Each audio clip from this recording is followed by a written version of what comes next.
It circles the planet 16 times a day, 350 kilometers above our heads. Okay, great news, Rex. Thanks a lot.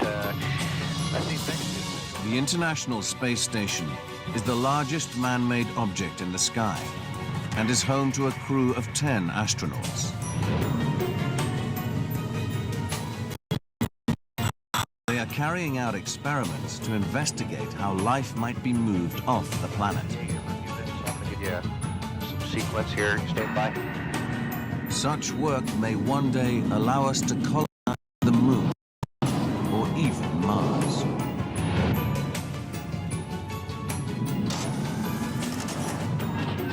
Four landmark spacecraft lie behind the success of the International Space Station. At the heart of each structure lies a major technological breakthrough that allowed engineers to build bigger spaceships. One by one, traveling up the scale, we'll reveal the stories behind these incredible machines.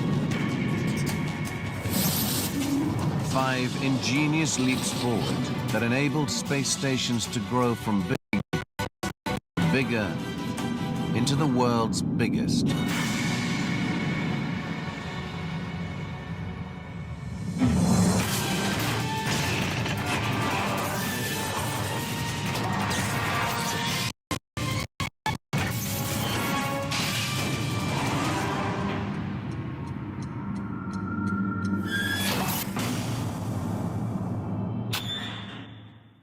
Ten, 9, 8, go for main engine start. 7, 6, main engine ignition. 4, 3, 2, 1, 0, and liftoff of Space Shuttle Atlantis as Columbus sets sail on a voyage of science to the space station. February 2008. Space Shuttle Atlantis begins a 13-day mission to deliver the latest components to the continually evolving International Space Station. Kennedy Space Center, traveling 2,000 miles an hour. For the past 11 years, astronauts have been piecing together the structure in space. By the time it's finished, it will consist of 14 modules, including science laboratories and living quarters, and will weigh 400 tons. 1 meter to go. Copy. At a cost of $100 billion, it is the most expensive and challenging construction project ever undertaken.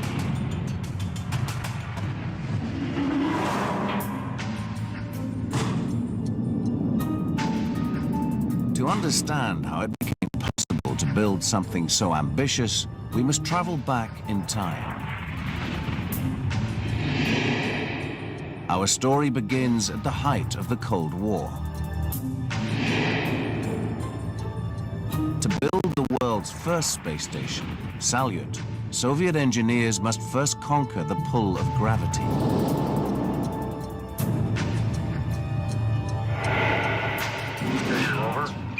Eagle has landed. June 1969. America beats the Soviet Union in the race to put a man on the moon. Go ahead, Mr. President. This is Houston out. Hello, Neil and Buzz. This certainly has to be the most historic telephone call ever made. The Soviets are determined not to be beaten again. They want to put a man in space for longer than ever before. Scientists don't know how the human body will cope over time in this extreme environment. So they decide to put a laboratory in space to find out.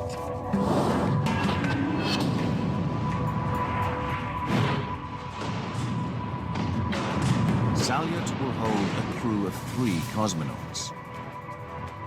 The pressurized compartments will have a control room and living quarters. The plan is for the cosmonauts to spend 3 weeks there.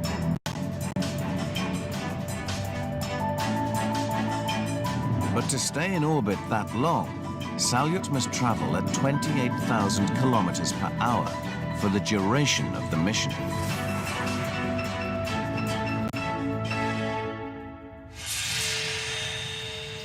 Astronaut Leroy Chow, veteran of 4 space station missions, knows the danger of taking your foot off the gas.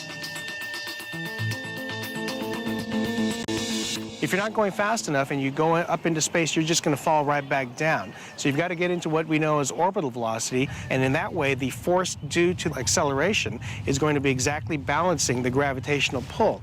When those forces are equal, then the object will stay that distance from the Earth or whatever object it's orbiting.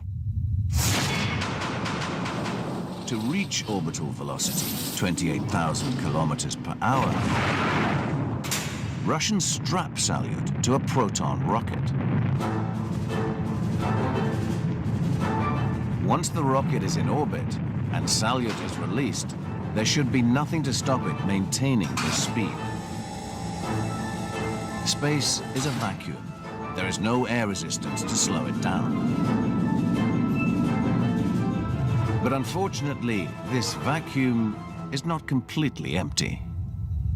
Well, in principle, if you didn't have any friction at all, then you would, once in orbit, you would stay in orbit. In the case of the Earth, we have an atmosphere of air, of course, and so even at an altitude of several hundred miles, there's still some air molecules up there.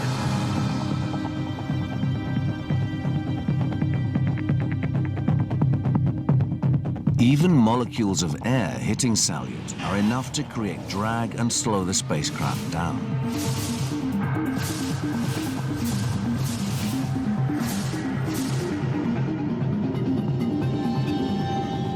If the speed drops below orbital velocity, gravity will pull the craft back to the Earth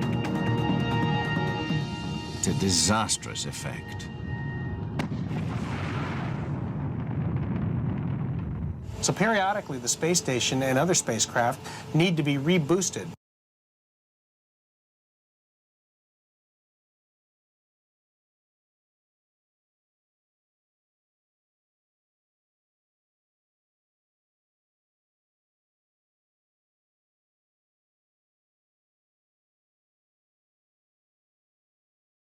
The football red. I just want you to know you're going to see that a lot when Army beats Navy here on December 13th. Go Army, beat Navy.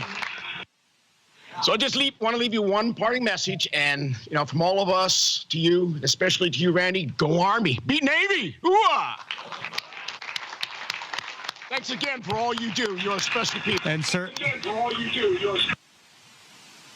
thank you, sir. It's wonderful to hear your voice again, and I really appreciate the privilege to be able to talk to you all today. Station, this is Houston ACR. That concludes the event. Thank you all participants. With the U.S. Military Academy, station, please stand by while we reconfigure video and audio comm for your deferred release message.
military soldiers from the future. You're gonna help us save the world. It's time travel 101. You need to blend in. Good degree.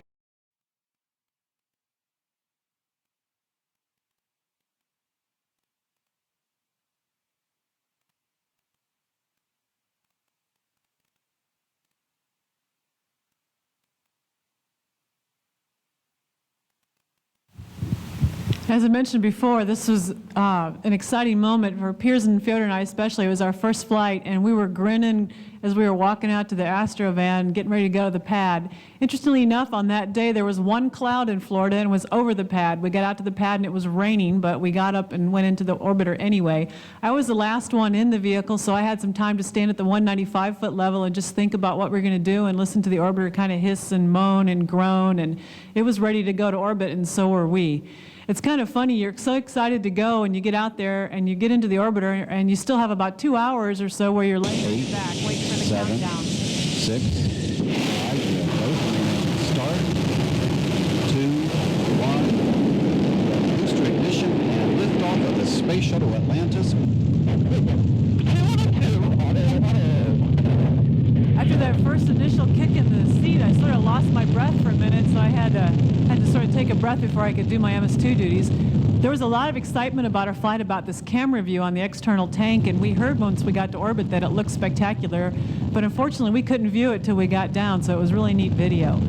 But here we are, and we got the kick in the seat, we're going, and we're just really loud noises, roaring, rattling, vibrating. That's all you could feel as you were sitting on the flight deck. I had a mirror, I was trying to look out the overhead window to see where the ground was at, but it was a little distracting just with all the vibration and noise that was going on. We settled down to watch the engines and waited for SRB SEP, and when SRB SEP came, it was quite surprising. It was a really loud flash and a bang. Wow, 103, 103. 103, 103. And I couldn't help it. I had to say wow because it was so unexpected. It was just such a loud bang. We had a smoother ride after that. Once the SRBs were gone. 50 nautical miles. And then we hit the 50 nautical mile point. Thanks, guys. And that's the point where Piers and Fyodor and I became flown astronauts. 8.5 minutes we were to orbit, and we got to work turning the orbiter into the rocket into an orbiter so we could start with our mission. Open the payload bay doors, and we were off and running. Almost immediately, we begin the rendezvous process, which takes about 2 days of burns to approach the space station. I'm up there in the front, along with my core rendezvous team, Dave Wolf, who's a former ice cream salesman, Piers Sellers, the snail farmer, and Pam Melroy, who we call Tank Girl. Imagine how that would feel. We're all on the flight deck here. We all have a lot to do. It's very crowded. We're looking out 2 tiny windows as we travel along at 17,500 miles an hour. Both vehicles traveling that speed. This picture is about 45 minutes before docking. You can see that we're closing very, very slowly to the space station. It's magnificent as you move in and look out those windows and look at the International Space Station hanging above Earth's atmosphere. It's brilliant. The color is very metallic and looks almost like molten metal. It's so bright in the bright rays of the sun. As we move in, things gradually get more and more exciting until we finally reach the space station, feel the thunk, and we dock. We know we've made it, a very critical event accomplished safely. It takes about an hour to pull these 2 pieces together and to pressurize the area in between and do all the checks, and then it's time to open the hatches. And what a treat it is to rendezvous and then open the hatch to living people. The crew had been up there about 4 months when we opened this hatch, and talking to other crews, they say that the most important thing for them is seeing new faces, and the second most important thing is food and the salsa we brought in a pecan pie, and the third thing is mail. We didn't have a whole lot of time to meet and greet and say hello because we had to immediately get to work and transfer all of the spacewalk equipment over to the station airlock, and we were busy flying back and forth to take piece parts of the spacesuit, put them together, put the tools on the spacesuits, and there was just a lot of work we had to do at the end of that flight day 3 after we docked. And of course, right away when we got up on the morning of flight day 4, the EVA guys got to work doing their pre-breathe and getting their exercise in for their spacewalk prep, and Peggy and I got to work on the S1 install. It was going to be a long day for us, and we got to work with the unberth. And it does take two people to fly that arm. There's a lot going on there. You got to manage the camera views. You have to do the actual flying, keep an eye on the procedures. There's comm between the ground, comm between the shuttle. Just a whole lot of work. We actually stopped a couple times and put the brakes on so we could fly over to the shuttle windows and look out the pilot's window and see what the 30,000-pound truss looked like at the end of the Canadarm, because the whole time we were only flying from camera views, and it was really beautiful to go look out the window and see what the truss looked like and out there hanging over the edge of the shuttle payload bay. When we worked through the procedures, there were some great procedures, and we got up and got the install done. And once the install wasn't done, we attached this truss with some bolts to the S0 truss and reconfigured for the EVA. Meanwhile, back in the airlock, the EVA team are imprisoned still on their masks. When the pressure's down, we squirm into our spacesuits, and Pam and Fyodor have put the final touches. You can see being gentle with us there. And there comes the moment to put on the helmets, and there's a final clunk, which means helmet on for the next 10 hours. And we're sealed in there good. Fyodor and Pam check out the lights, all the extra equipment, one last look over everything. And it's time to cram us into the airlock. But before that, we always indulge in a few pagan rites to appease the EVA gods. These little ceremonies, very, very important to ensure mission success, if you do them right. Shove one guy in face first so that he's facing the hatch. Put in all the luggage. Shove the other guy in feet first. And there's just enough room to basically not scratch your nose, because you can't. Close the hatch. And then it's another hour, and then you're ready to go out. Now, that's an exciting moment. Opening the hatch, it's a 240-mile drop, so don't let go. Squirm out, look around, grab a handrail, and then get to work. A lot of distractions. Here's a night pass. We've got thunderstorms going on below us. We're meant to be working, but sometimes it's just irresistible to sneak a peek at what's going on down there. Manhandling bits of equipment, moving them around, fighting with each other occasionally. No, not really. Then using power tools to bolt things in position. A lot of heavy work, particularly on EVA-1. It's good that we had our tools checked out in a thoroughly professional manner by EV-1. And this is really the only way to get things done. We make our way out at times to the very end of the truss, and we call this the end of the world, and it really feels like you're out there. That's a camera group that we installed. We worked together as a team, and that's the view back. You can see the shuttle inverted at the top, looking back through the truss.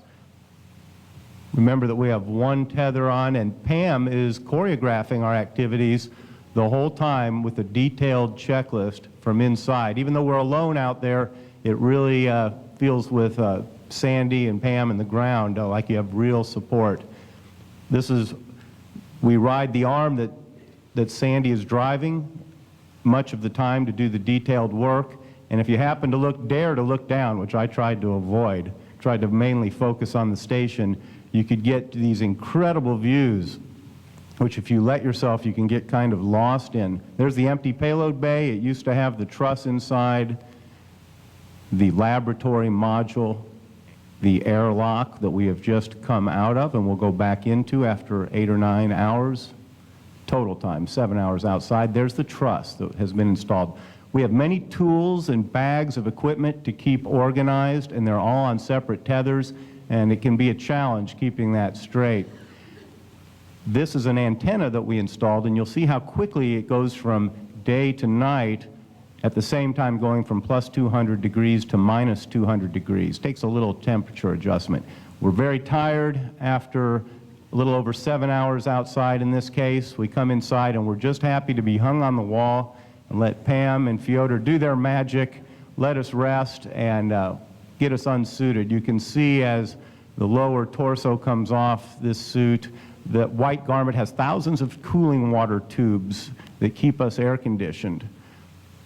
We're looking forward to a good hearty meal after all that. This is the service module, a great place to congregate and eat. It's very homey. There's the table, and you'll see Sandy in her natural inverted perch. She had an amazingly quick adaptation to zero-G. Sergei filling from the rushing galley a food container, cans of food. The real purpose of this space station, of course, is to do science. And here Jeff is doing a physics experiment. And you can really see the different behavior and properties of materials where surface tension dominates.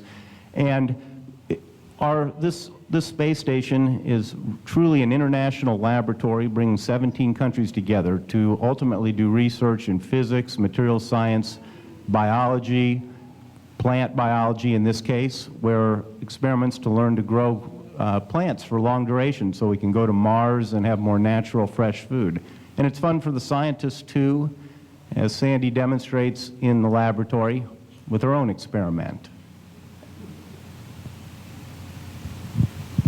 Well, let's take you on a little tour of the station as it is right now. That's a picture of Yuri Gagarin, the first human in space. This is the service module. Sergei is showing us his bedroom. That's actually his bedroom, that little closet area there. You see pictures of his family, you can see his personal gear, and that white bag against the wall is his sleeping bag. That's where he spends the night. The service module is a very homey place, as Dave said. You saw the pictures on the wall. It's got kind of green carpeting everywhere. It's sort of cozy and warm and a little bit dark. It feels like going to visit somebody's house. And this is the part of the house that you wouldn't ordinarily see. I think everybody has a place like this in their house. This is the closet of the space station. And you can see it's piled high with boxes. Most of that is actually food. As we get towards the end of the closet area, this is the FGB module. You'll actually see some towels on the wall. That's where the station crew does their daily sponge bath. And now as we go into the American segment of the space station, you can see that it feels very different than the Russian segment. It's very bright and airy, kind of metallic. It looks a lot more like an office space. And we'll take a quick peek here into the airlock, which is what you've seen a lot of earlier. That's where the spacewalks were conducted out of. And now we're going to float along a little bit further into what I think of as the crown jewel of the U.S. segment. This is the U.S. laboratory, very aptly named Destiny, because the destiny of the space station is to do science in space. And the walls are crammed with experiments. Peggy is actually doing a little bit of stowage here for some of the things that we brought over for her. But this laboratory is a magic place to do science, and it's a wonderful place to be in the station that has both a place to live and a place to work. Now we're going to take a crazy little jink and go over here into the space shuttle.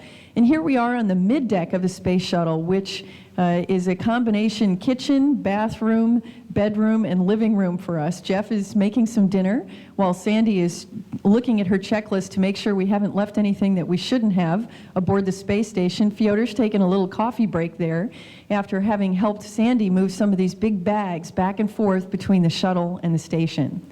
And now we'll go up into the kind of the office area, the business end of the shuttle. It's upstairs. We call it the flight deck. You can see Piers here. He's working on the network. One of the first things we did when we got on orbit is actually set up a whole computer network up there to help support the things that we do. I'm also at the computer now getting ready for undocking. And just take a quick look around here. You can see how different the shuttle flight deck looks from the business end of the station. We have thousands of switches here. It looks a lot more like an airplane, and that is because it does have to become an airplane on entry. It was really an amazing experience to merge our two crews, the 9A crew with the expedition crew. I think the experience of living and working together in zero-G is just such a magic environment that it just made us feel very close. It made us feel like a family as we had all this incredible experience together. And as a result, it makes it hard to say goodbye. Very good. Yes, there's some tears shed, especially Peggy and Sandy. It was very hard to say goodbye. The commanders shaking hands one last time as we prepare to close the hatch and get ready for undocking. And here you see the shuttle backing away, and listen carefully. Atlantis departing. Thank you, Peggy. As Peggy performs what has become a tradition, there's a ship's bell aboard the station, and she rang us off in keeping with an old naval tradition. We used the thrusters of the shuttle to actually push ourselves away from the station. This looks probably a whole lot like the docking did. We all had different responsibilities during the undocking. We're all operating various pieces of equipment, but what we really wanted to do was all cram into the windows and look at the magical sight. It's a very emotional time to see the S1 truss and to fly around the station in a big arc, which is what we do. We could look at the station from all different angles. The reason why we do that is to take pictures. We're documenting the station as it exists in this configuration, both for future crews and also for maintenance. But this is a tremendous feeling to look at the S1 truss and think about the station as it will become in the future, as it's shown here, how much bigger it's going to get, and we're very proud of our small part in creating this huge international laboratory in space. It's a very, very wonderful feeling to back away and know that you've been a part of that. And also very rewarding to see an empty payload bay of your shuttle. After the shuttle's left station, there's about a day and a half of going around an Earth orbit and getting ready to come home, looking at some excellent wine country in Italy. There's Suez again, beautiful views, taking a whole lot of Earth observing pictures, and performing our own experiments.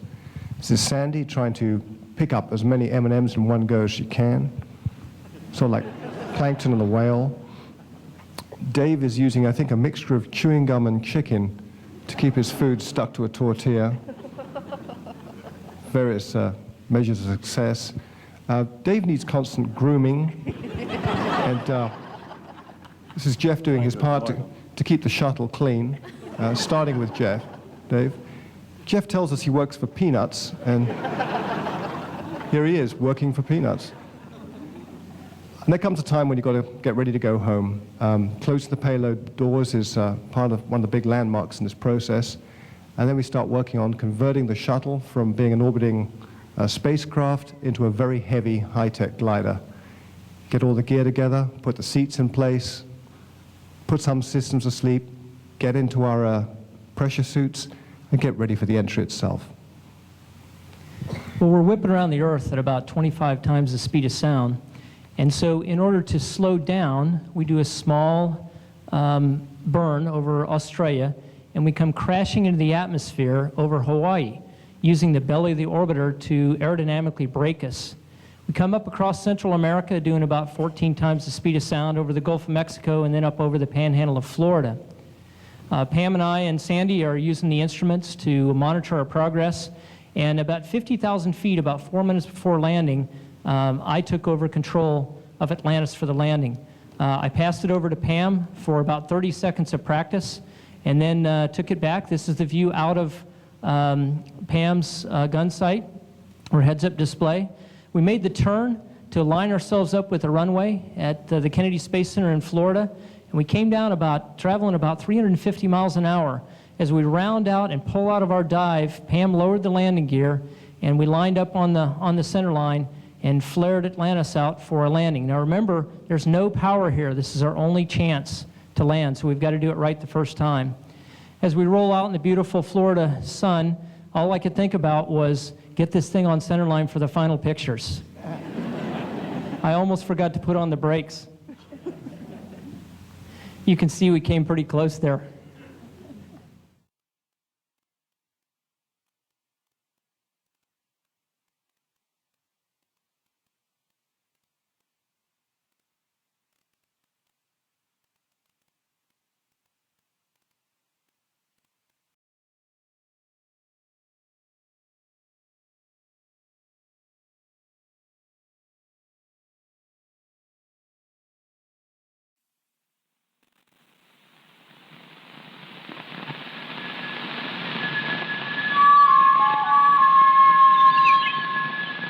April 16, 1972.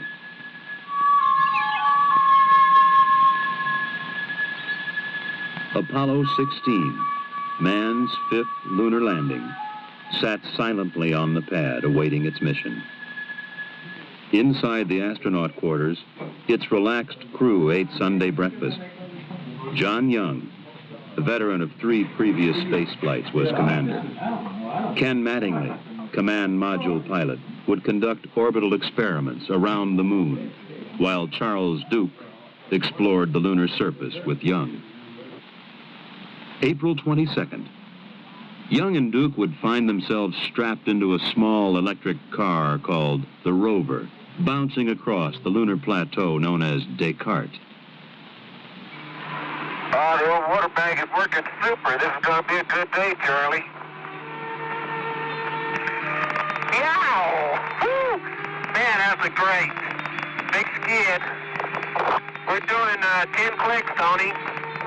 Covered me with dust on that one. As Young and Duke rode the bucking rover to the lunar formation called Stone Mountain, NASA geologist Farouk El-Baz wrote on a blackboard on Earth, "There is nothing so far removed from us to be beyond our reach, or so hidden that we cannot discover it." René Descartes. As John Young would later remark, Apollo 16 would certainly help prove that René Descartes was right. Compacted. Almost like a freshly plowed field that's been rained on. Yet, less than 2 days before, it looked as though this would never happen. It was, in Young's words, a real cliffhanger. The Marshall Space Flight Center team was working on a launch vehicle gyroscope problem that threatened to scrub the mission. Less than an hour before liftoff, their advisory to the Kennedy Space Center launch team was go.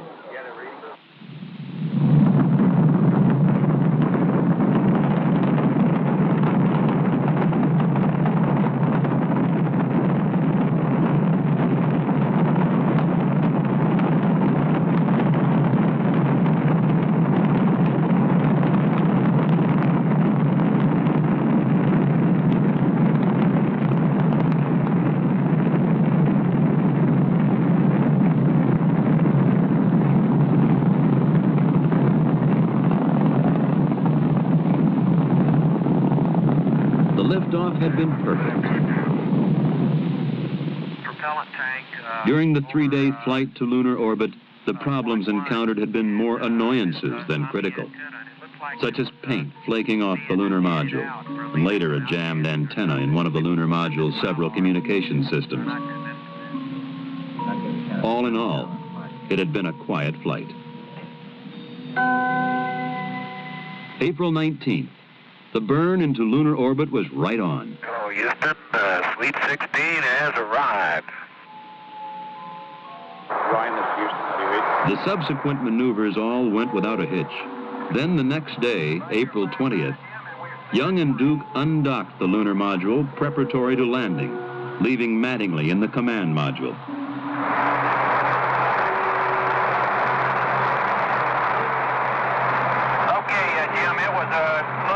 But we got it done right here 5-9, Jim, and we're sailing free. Stand by one, Jim. Okay, we're on time.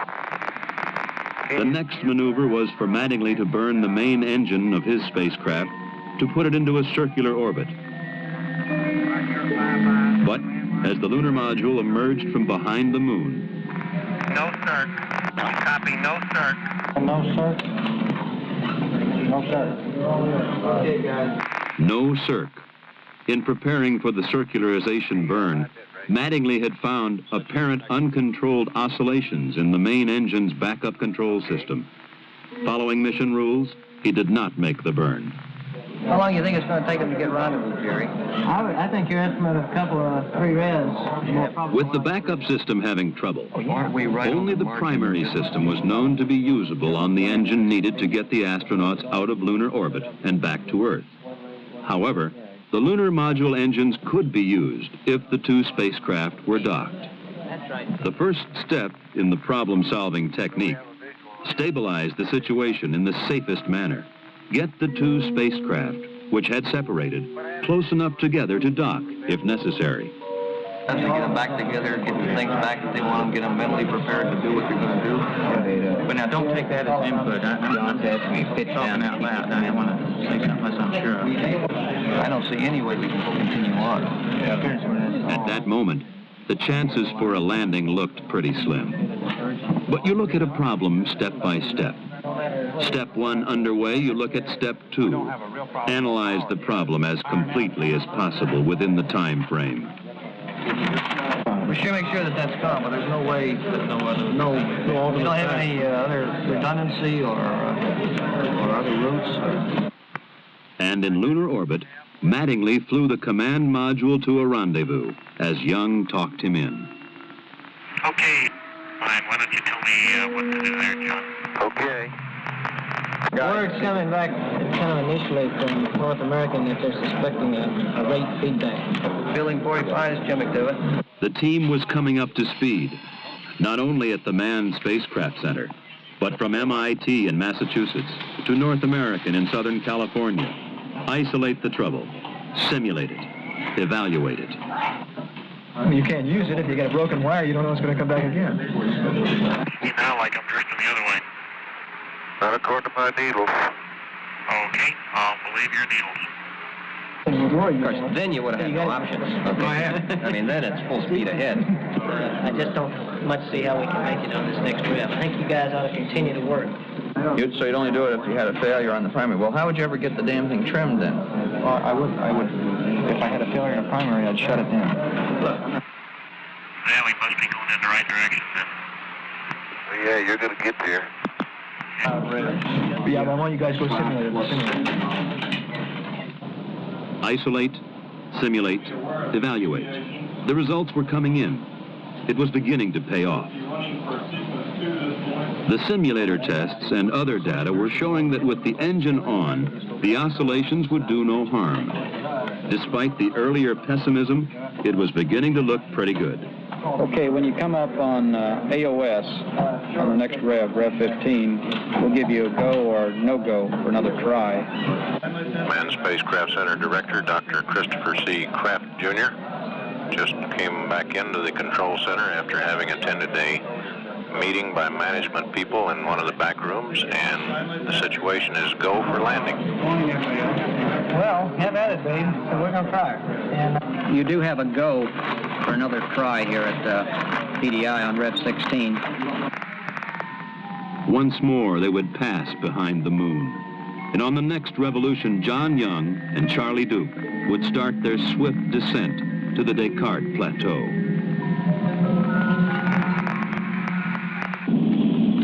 Okay, filter initialization looks good.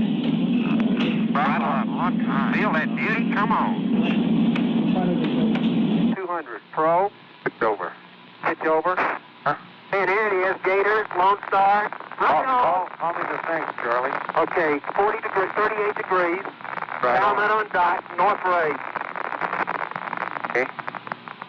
Looks like we're going to be able to make it, John. There's not too many blocks up there. Ryan, you go for landing. Right now looks pretty good. Go. Go, Hunter. Okay, any words on this? Go, Fred. Looking good. It looks good. Fast forward. Yeah, I'm looking at ag. There comes the shadow. Okay, down at 3, 50 feet. Down at 4. Give me one click up. You're backing up slightly. Okay, 2 down. Stand by for contact. I'm going to let her down. You level off. Let her on down. Okay, 6%. Plenty fat. Contact. Stop. Boom. Wow! Oh, man. Oh, the run is finally here, Houston. Fantastic. The original plan had called for Young and Duke to get out and explore shortly after landing.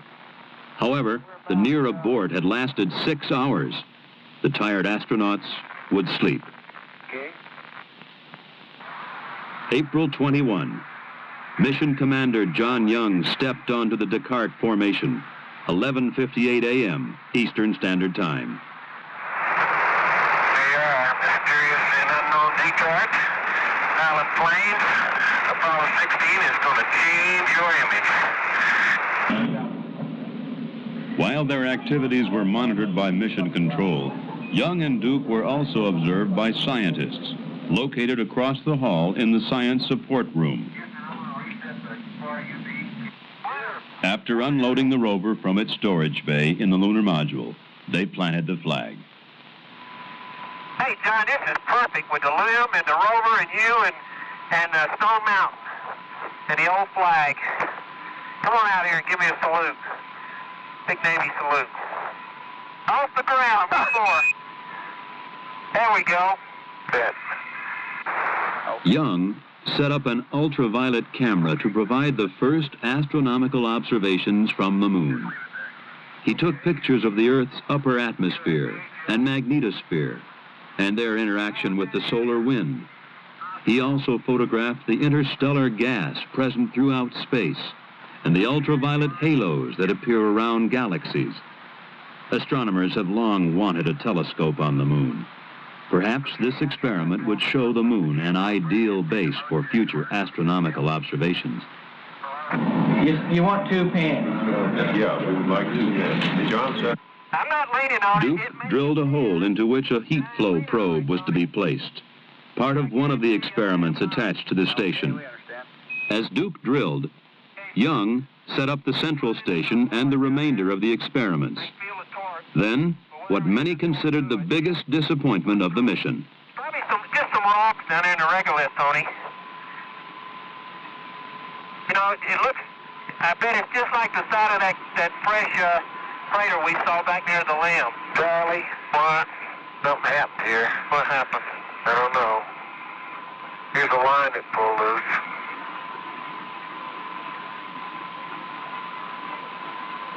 Uh-oh. What line is it? That's the heat flow. Pulled it off. God, sorry. I didn't even know it. I didn't even know it. But that means you've got to mate all those wires, separate wires in there, and have them insulated from one another. That's right. And if that doesn't occur, what are the chances of shorting out the central station? Well, that's another one that they're working. On Earth, they tried to figure a way to fix the heat flow. Sound doesn't travel too good to vacuum up. On the moon, the astronauts continued with the other experiments. Young placed a series of sensors in the soil, then fired explosive charges, mapping the lunar subsurface much as geologists on Earth use explosives to search for oil. 4, 3, 2, 1, fire. Stuck in the ground and I try to get this thing over and spins the whole They continued to sample the area and activate the experiments. Then they returned to the rover and prepared for their first trip away from the landing site in search for geological samples. And here we go. Their first traverse would take them about 1 kilometer west of the landing site. They would make 2 stops to collect samples and conduct experiments. You had 10529 in your flight plan. But it couldn't pick a better spot. John, you're just beautiful. That is the most beautiful sight. What's that? You're standing there on the rim of that crater. This guy, I don't really know. We're going to have to use a hand. Young used a portable instrument to measure the local magnetic field. He would later record the most intense magnetic field ever found on the moon, far higher than scientists ever suspected. What's that, Charlie? It's really some crater. As you come around there, there's a rock in the near field on this rim that has some white on the top of it. We'd like you to pick it up as a grab sample. This one right here? That's it. This one right here? That's it. You got it right there. Okay, we copy that. There would be one more stop before they got back to the lunar module to close out this EVA. With Duke acting as photographer and Young as driver, they put the rover through a full test. Man, you are really bouncing. Is he on the ground at all? That's 10 kilometers. Huh? He's got about 2 wheels on the ground. Okay, turn sharp. I have no desire to turn sharp. Okay, here's the Sharpie. Hey, that's great. He's a big rooster tail out of all 4 wheels. And as he turns, he skids. The back end breaks loose just like on snow. Come on back, John. Hey, the deck is running. Man, I'll tell you, Indy's never seen a driver like this. Okay, when he hits the craters and starts bouncing is when he gets his rooster tail. He makes sharp turns. Then it was back to their lunar base. Activate experiments. and close out EVA-1.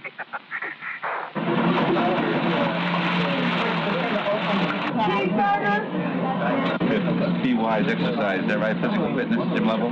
Hey, that's right. Please don't take pictures of the hot dog.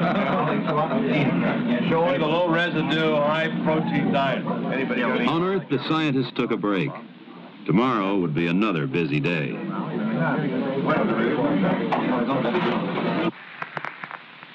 April 22nd. The lunar surface temperature in the sun should be around 135 degrees today. Today they were headed a little over 4 kilometers south to climb their rover up the side of Stone Mountain. Man, we are really going up a hill, I'll tell you. Their first station, a crater 700 feet above their lunar module. Wow, what a place. What a view, isn't it, John? It's absolutely unreal. We really come up here, Tony. It's just spectacular. I have never seen it. All I can say is spectacular, and I know y'all are sick of that word, but my vocabulary is so limited. Let's see what we can do. If we got the rake soil, if we got certainly something, we could go to one-man sampling and maybe do it. They would make a total of 6 stops on this traverse, collecting samples from large rocks down through the intermediates to the smallest soil particles. They would operate experiments measuring the strength of local magnetic fields to measuring the resistance of the soil to compaction. 3, 4, 5, 6.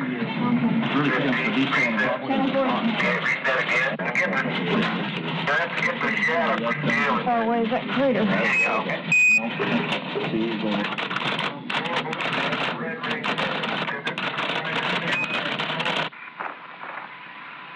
Man, we come a long way. Hey, John, it's easier to go straight across. That was fun. Well, I haven't had any trouble. Okay. I have a tough time walking up there. The sampling time used up, it was time to return to the rover and head back to the lunar module. And they did it in 2 minutes less travel time than it was pre-planned. Fantastic. Tony, how about an extension, you guys? We feeling good. If that all we're going to do tonight was sit around and talk. But with the limited oxygen and water in the backpacks, it was finally time to close out EVA-2. Okay. Now I think they realize that it's not more, well, a gee whiz, like my friend said, thrill, but it's real exploration, and this is much more serious and much more important for the future of mankind than just a plain exploit, a technical or technological exploit. This is exploration. Ray Bradbury claims that what mankind sees in the exploration of space is his first chance at immortality since he invented religion. That about gets it. April 23rd. The decision had been made not to try and fix the broken heat flow experiment because of the time and complexities involved. Traverse number 3. Today, Young and Duke would head north about 5 kilometers to North Ray Crater, the largest lunar crater to be sampled by men. Outstanding. Hey, Tony, it seems to me this is a more subdued surface over here than going towards South Ray. Oh, spectacular. Just spectacular. Wow. Sorry, Charlie. Beautiful. I got to keep my eye on the driving. That's great. Jack, that's a good point to remember. All 3 crews now tend to think they're there before they get there. I remember. Man, does this thing have steep walls. They said 60 degrees. Now, I tell you, I can't see to the bottom of it, and I'm as close to the edge as I'm going to get. That's the truth. Now the routine, if anything on the moon can be called that. Test, collect, photograph. Keep moving. Time is precious on the moon. Crater, they look like drill holes is what they look like. You do that in West Texas and you get a rattlesnake. Here you get permanently shattered soil. How about rolling that one over? No way. Then, one of the most spectacular discoveries of the mission. Look at the size of that biggie. It is a biggie, isn't it? It may be further away than we think. No, it's not very far. It was just right beyond you. And we better press on for the big boulder. Okay, we're headed that way. You get the tongs, John? Yep. I'll carry the rake. That big black dot. Fantastic. Right here. If we could see to the bottom, we could say for sure this big black rock is right out of the bottom. But my guess from the old photographs is it probably is. Okay, that sounds like a good guess. God, you mean they weren't at it? Go. It looked like they were standing right there. Look at the size of that rock.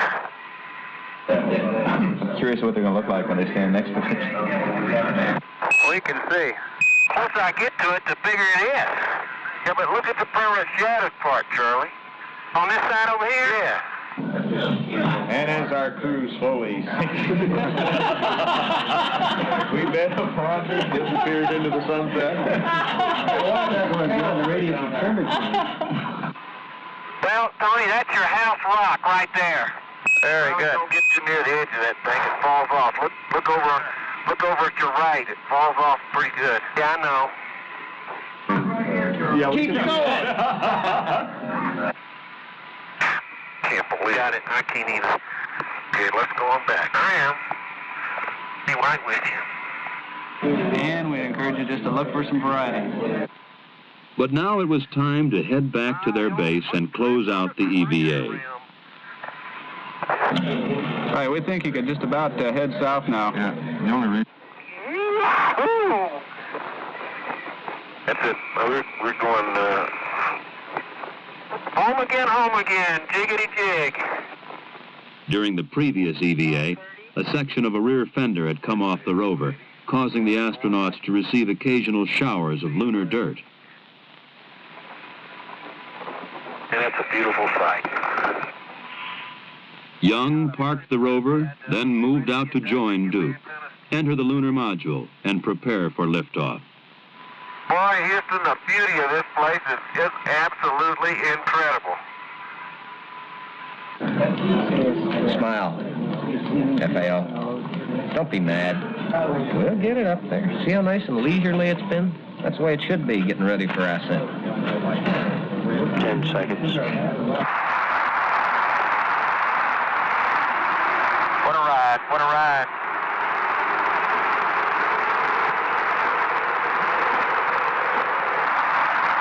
Midjover's on time.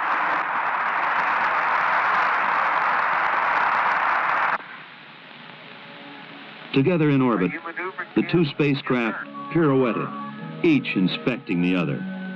This is one of the fastest maneuvers I've made in a long time.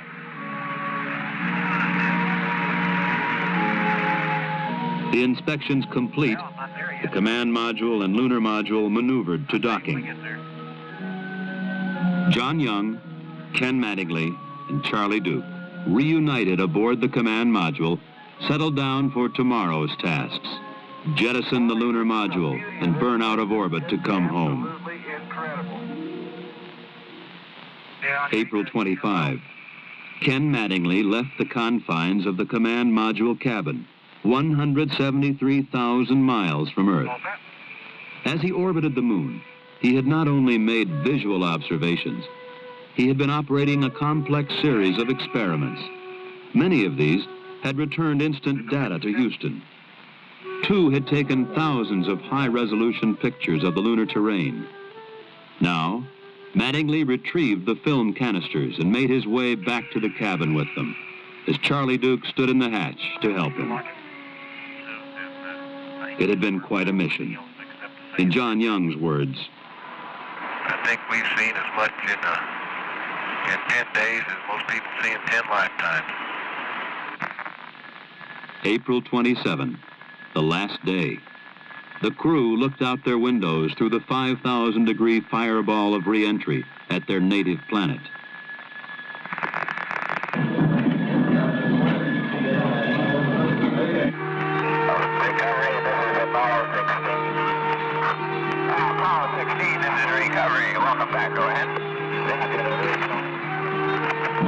That is beautiful, isn't it?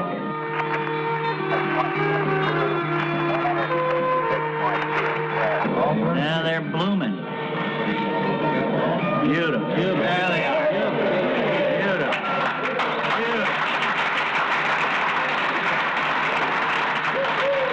Follow Control Houston, an observer on the Ticonderoga estimates the distance from the ship about 1 mile.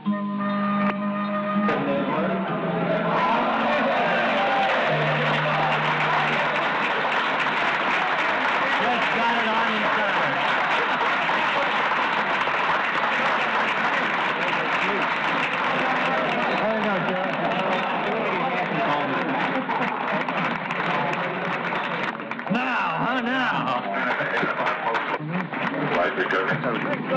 You saw an example of goal-oriented teamwork in action. The kind of thing that made this country great and the kind of thing that's going to keep it that way. A real smooth shot. Every bit of it, Jerry. You brought him in beautifully. Well done, young man. Outstanding. I cannot touch that cigar anymore. I cannot.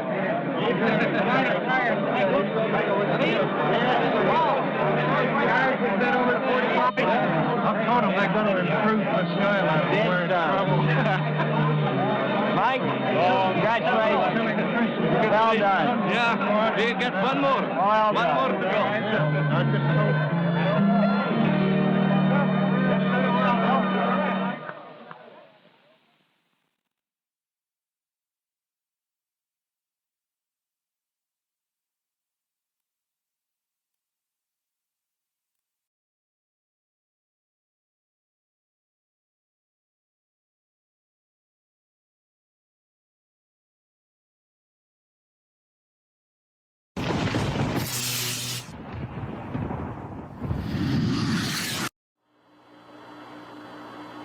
It's one small step for man, one giant leap for mankind. That's a good step. Yep. About a 3-footer. Today we have with us a group of students among America's best. To you, we say, we have only completed a beginning. We leave you much that is undone. There are great ideas undiscovered, breakthroughs available to those who can remove one of truth's protective layers. One of truth's protective layers.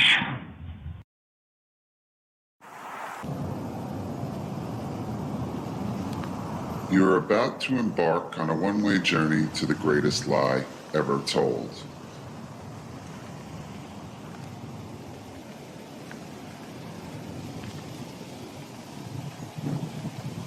The launch pad for our expedition is the site of a Cold War-era nuclear missile base that was covertly hidden beneath the ground in Old Bridge, New Jersey. Underground silos stored the Nike Hercules nuclear warhead, and the residents of this sleepy town had no idea it was even there, for this was an age of great secrets.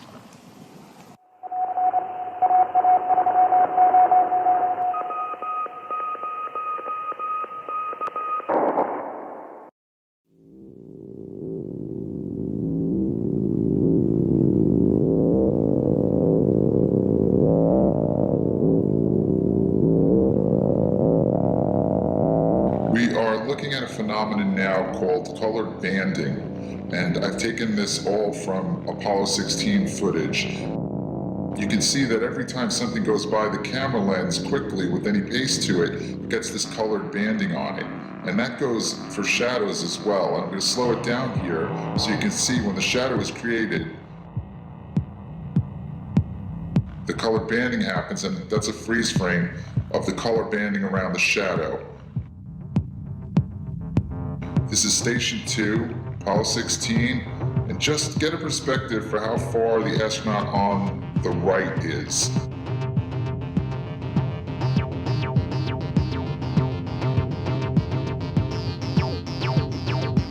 camera we're watching this through is the color TV camera on the rover, which is controlled from Houston. And note the light source in the visor of the astronaut walking by.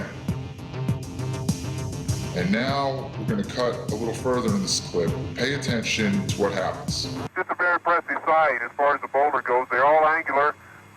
Just a very pressy sight as far as the boulder goes. They're all angular. What you're looking at are shadows covering the entire location out to the horizon. I'm showing you the same clip, and there are two shadows. 1, 2. That is impossible with the sun as the light source.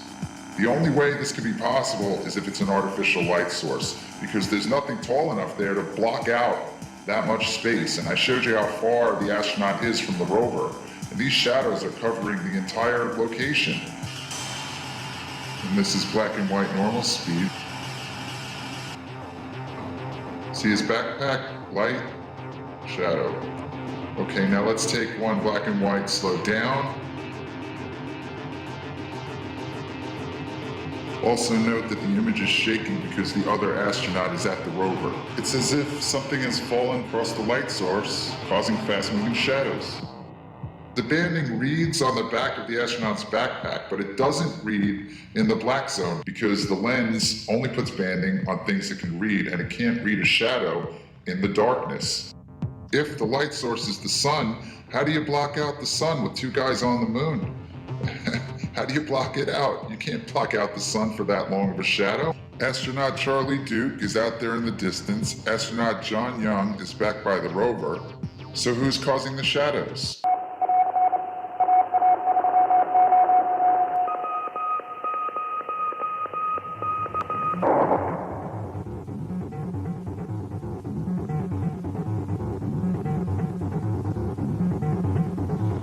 This is a diagram of the MESA table, which sits on the lunar surface in front of the lunar module. At the bottom, that rectangular bag is called the equipment transfer bag, and that is the thing we are going to be paying attention to in this clip. Now, on the right, you'll see the other astronaut, and he's moving away from the ship, and he's fooling around with the UV camera. The astronaut in front of you is about to turn and go back towards the MESA table and the equipment transfer bag, and when he does, on the right, you'll see the equipment transfer bag swinging. It's just swinging back and forth, and it's going at about the same pace. It shows no sign of the momentum slowing down. It's just going back and forth as if some sort of vent is blowing on it, but there's nothing that can be blowing on it if that's the moon. Because on the moon, there is no atmosphere, there's no wind, there's no air, there's no breeze that can be blowing that.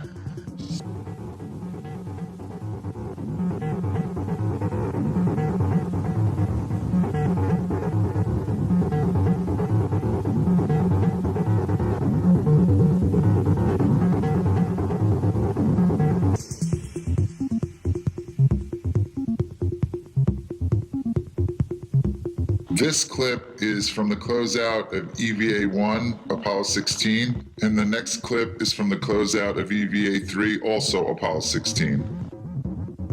And we're going to see the same phenomenon with the equipment transfer bag. As soon as astronaut Charlie Duke attaches it to the MESA table, it starts swinging on its own again, as if it was being installed right over a vent. But then it gets really interesting because I think they notice it and they discuss it and then take corrective actions. Hey, John.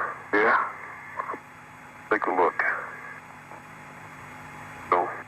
Okay, Charlie, you should have,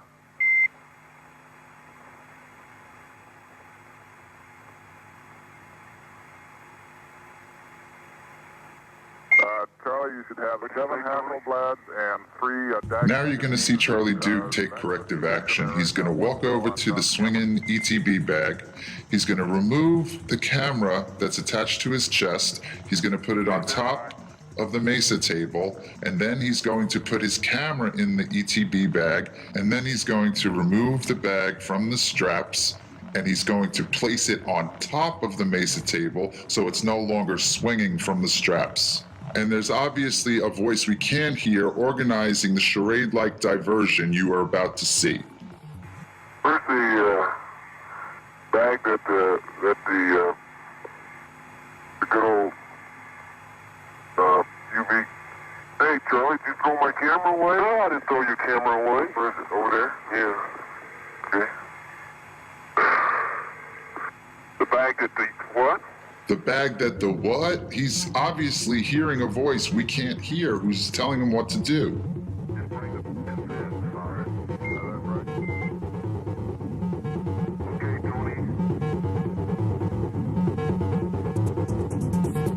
This is just a really strange scene. Now watch as he walks away. You'll see he no longer has the camera. You can't have any wind or breeze or ventilation on the moon. But this thing is like a perpetual motion machine. And this is how they corrected that motion, by taking it off the straps and putting it on top of the table.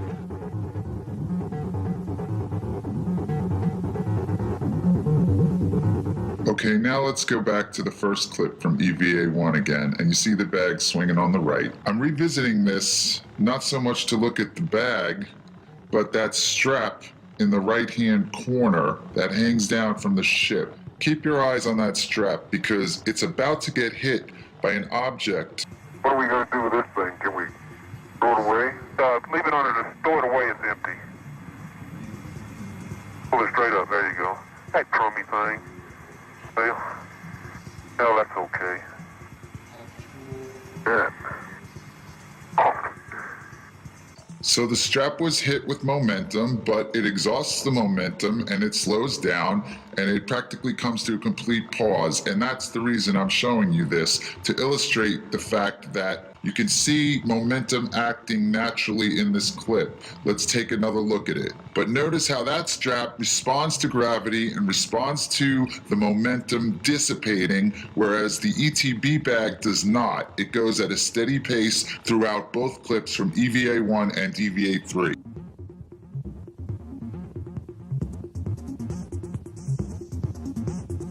The logical question that comes to mind is whether some mechanism on the ship, some motorized mechanism, vibration, or exhaust is somehow blowing the bag, and the answer is no. The bag hangs from the Mesa table. The Mesa table is simply a table that holds supplies and equipment for the extravehicular activity. The bag, as you can see, just hangs down from the table. And as we take a look at the Apollo 16 summary at nasa.gov, quote, because the LM had remained in lunar orbit 6 hours longer than planned, the LM was powered down to conserve electrical power. So that rules out the possibility that the bag is swinging from any kind of vibration caused from the power of the ship. Everything they put in the ETB is supposed to go back to the ship for transfer to Earth, and the 70mm Hasselblad camera is not on that list.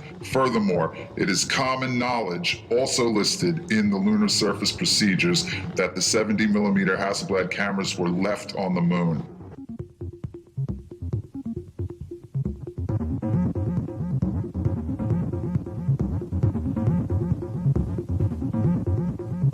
Charlie Duke was responsible for attaching the ETB by the straps to the SRC table at the Mesa. It specifically says the ETB is supposed to hang from that table. Charlie Duke is not supposed to touch that bag again or have anything to do with it for the rest of the mission until they are back in the lunar module. John Young has the responsibility of taking that thing off the straps and attaching it to the conveyor when he is entering the lunar module, and then the procedure calls for Charlie Duke to unhook it at that point. Hey, Charlie, did you throw my camera away? No, I didn't throw your camera away. Where is it? Over there? Yeah. Okay. The bag that the what?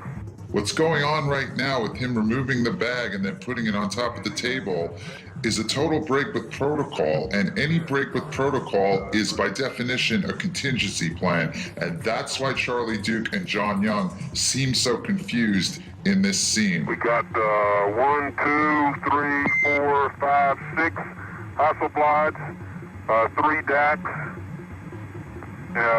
SWC, and a CRE.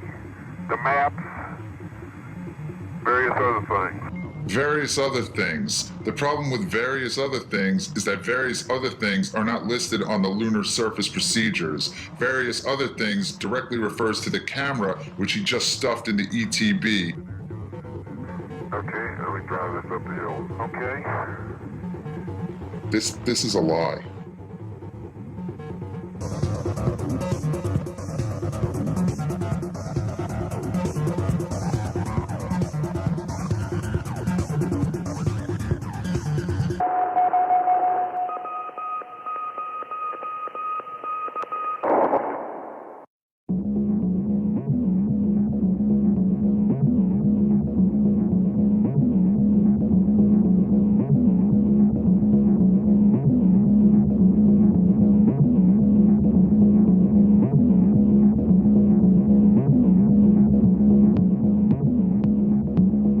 You are looking at a series of photos taken from EVA-3 of Apollo 16. Every photo in this magazine completely ruined by these smudges you see.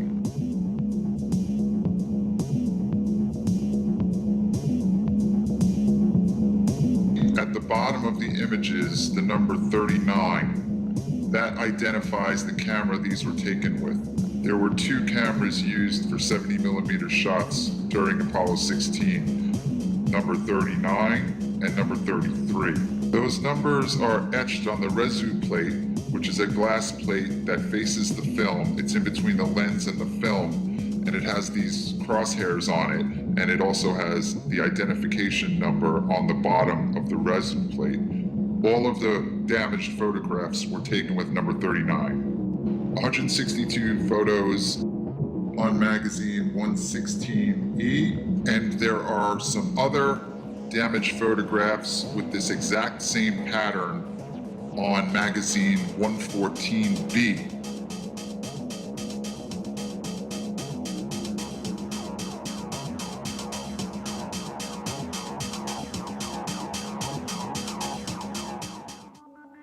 So you've been looking at the cover of the Apollo 16 technical debrief document, and I want to draw your attention to the commentary on this issue. Quote, "The cameras worked nominally, even though we got them real dusty, and it was hard to see the setting after the EVAs.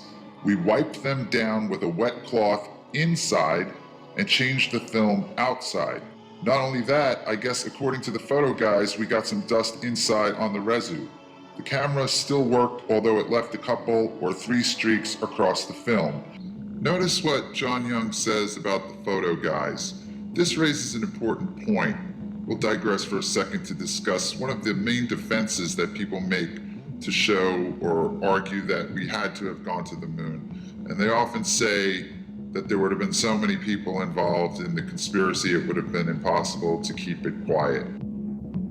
The only people who would have known about the hoax would have been those on a need-to-know basis, and that would have been very few people. You have your astronauts, you have the people filming everything and building the locations, and you have the people authorizing it, and that's it.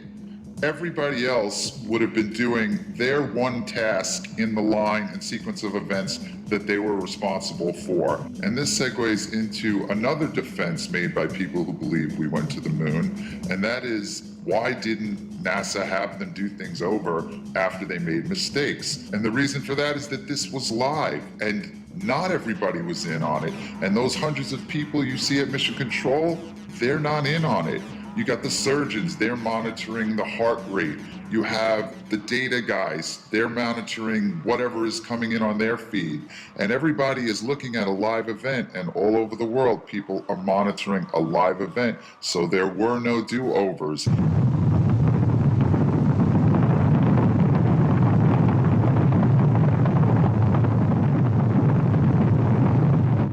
Going back to what John Young said, by way of illustration about the photo guys would have received the film. The film couldn't be developed on the moon. It had a chain of custody. That had to take place, and those guys were not in on it.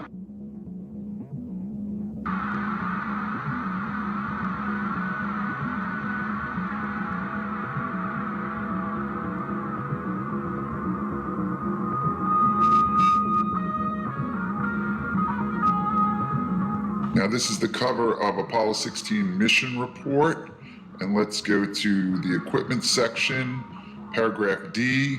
The reso plate on the lunar module pilot's 70mm electric data camera was smeared during a magazine change between extravehicular activities 2 and 3. Charlie Duke indicates that they wiped the reso plates down with a wet cloth inside the cabin in between the EVAs. When they were done with their work on the moon, they would go back into the lunar module, seal the hatch, repressurize the cabin, and camp out for the night until the next day when they would continue the mission on the second EVA and then the third EVA. Now let's take a look at the Apollo Lunar Surface Journal, and they are taking their cue from the debrief and from the mission report. In the brackets, their explanation states, each frame on magazine 116E shows a set of smudges. Detail of the smudge pattern change only slowly from the beginning of the magazine to the end. The smudges are undoubtedly the result of contact of a dust-laden, damp cloth with the reso plate in John's camera. So NASA, the astronauts, and the Apollo Lunar Surface Journal all march in lockstep, alleging that the stain happened inside the cabin in between EVA 2 and 3. This is because the surface of the moon is a near vacuum, and all moisture and liquid would boil immediately in the vacuum of space. And indeed, this entire story is a complete fiction. It's a fraud and it's a lie, and NASA knows absolutely with 100% certainty exactly when that smudging happened, and it did not happen in between EVA 2 and EVA 3 inside the cabin of the lunar module. It did not happen then. Furthermore, the Apollo Lunar Surface Journal is absolutely wrong in its assertion that this smudging happened as the result of contact with a damp, dust-laden cloth. And what you see is the familiar splash pattern of a spill. Something was spilled on the camera. This is a picture of the index for Apollo 16 from the Apollo Lunar Surface Journal at nasa.gov. And when you come to Geology Station 8, you'll see below that Traversed Station 9, and instead of Geology Station 9, it says The Great Sneak. And when you click The Great Sneak, it brings you to Geology Station 9. And this is where the magazine change happens. Did he say both change? Yeah. Okay. Tony, I don't have a black and white left. I'm gonna run off a couple, John. Okay.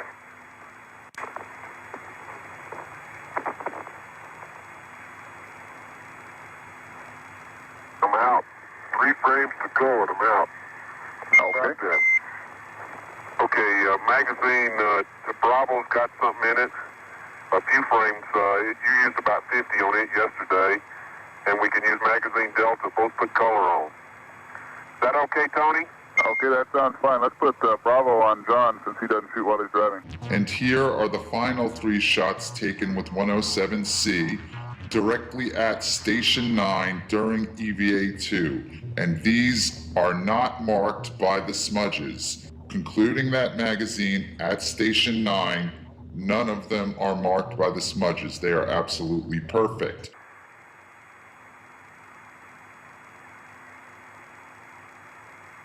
Which one, Charlie? Delta for me and Bravo for you. Bravo. Right in the corner there. Dark. The image you are looking at now was the very last picture taken before that magazine change at Station 9 where they are now. This is 107-17583, and as you can see, there are no smudges on it. The very next picture taken with that camera is after the swap of magazines, and this is now 114-18444. And that photo was on magazine 114B. On the left, we have 18444, the very first image taken with the smudges. And you can see the pattern is clear. The dust has not grabbed to it yet. On the right is 18577. and this one was taken the next day during EVA 3. Compare the two stains.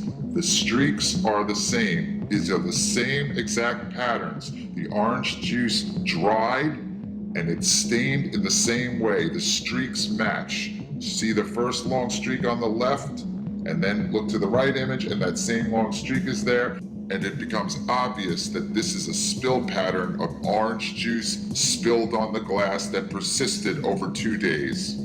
Every single photograph taken with camera 39 up until this moment at Station 9 during EVA 2 was absolutely perfect, and every single photograph taken with that camera from this moment on will be absolutely smudged.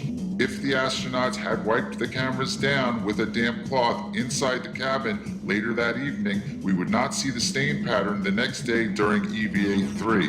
And this is the moment that it happens. John Young drops his sample bags and Charlie Duke comes over to help him reattach them to his camera, and John Young asks Charlie Duke to check his lens, and since we know that the very next picture snapped with that camera will have the familiar stain pattern on it, John Young's concern with his lens leads us to another possibility that the stain pattern is on the lens and not the res-out plate.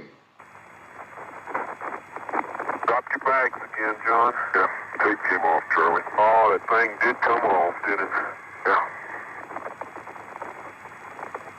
Okay, let me come around and help you put it on.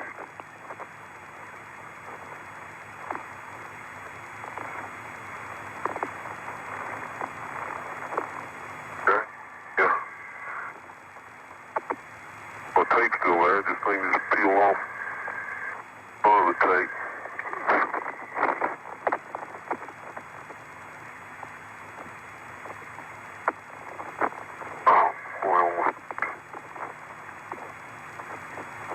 Only happens in training. You got it. That's my lens. Turn into the sun. Okay. But you're free. It's okay. Wait and see that. So what has just happened to cause this stain pattern to emerge? The answer is orange juice. It has been well documented that the astronauts had a problem with the suction straws inside their helmets that allowed them to take sips of orange juice. The straws would accidentally squirt orange juice all over them and into their helmets, and this was a big problem on the mission. And the orange juice actually seeped into the neck ring. And it appears obvious now that the orange juice leaked through the neck ring at Station 9 and caused the camera to be stained. And that is direct evidence that they could not possibly be on the moon, because if orange juice could leak through the helmet lock, then the helmet lock was not properly sealed to protect the astronauts from the vacuum of space. And this is because the helmet and the neck ring, in order to be airtight, must also have been watertight, because water molecules are bigger than air molecules. So if water escaped, then oxygen also escaped, and the suit would not have been pressurized, and in that case, the astronauts would be dead.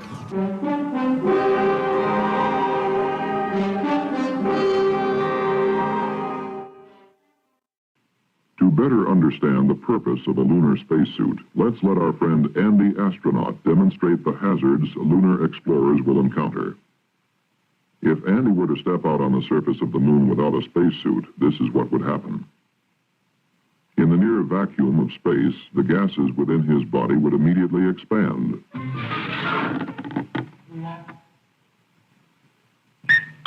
His blood would appear to boil from the rapid expansion of gases coming out of solution in his bloodstream. And he would soon feel the effects of another condition of space, lack of oxygen. After 20 seconds in a vacuum and without oxygen, Andy would be trading in his astronaut wings for a more permanent variety.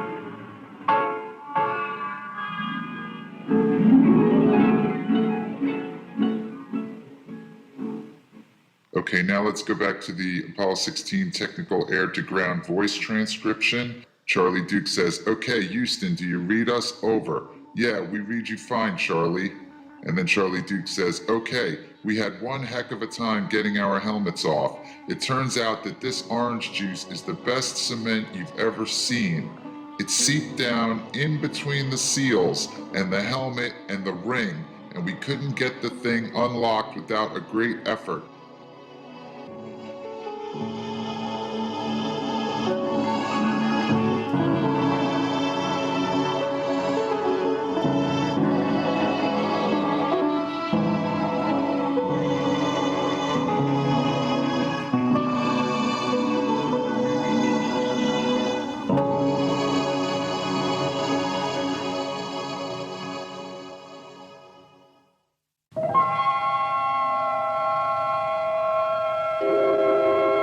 Christmas, 1968, when man first cut the silver cord of Earth's gravity to orbit the moon.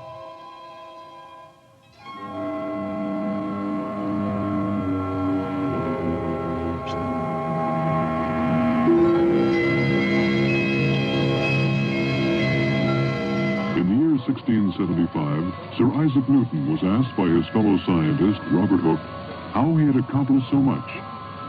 If I have seen further, Newton wrote, it is by standing on the shoulders of giants. First stage propellant tanks have been pressurized.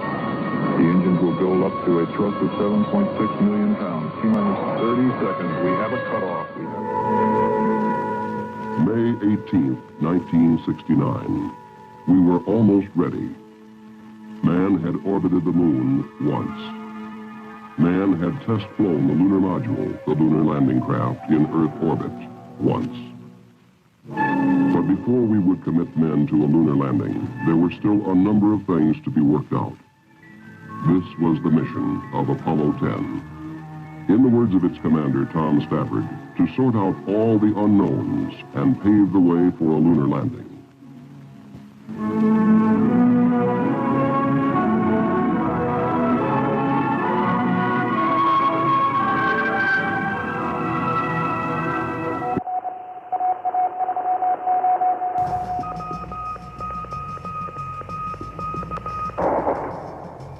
In the first three segments, I'm quite certain about the conclusions that have been drawn, and we will return to the heavy artillery in the final segment. But for this segment, I want to sort out a few unknowns. And these are pieces of information that I've discovered which are of peculiar interest to the entire moon hoax culture. Now, I am not the first to suggest there's some sort of Geppetto character in the rafters above, pulling the astronauts by some sort of harness with fishing wire. Like, why does Charlie Duke want John Young to push on his head here? Another service member prior. Give me a help.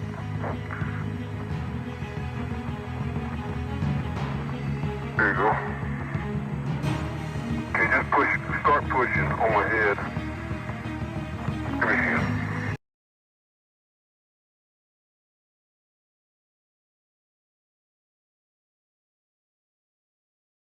It's very simple. You've done it for us before. We'd like you to give us a space shout out. Go Army, beat Navy, maybe some kind of cool little, flippy do there with your non-gravity. We've got to have it for the soldiers, sir. All right, here goes. Go Army, beat Navy.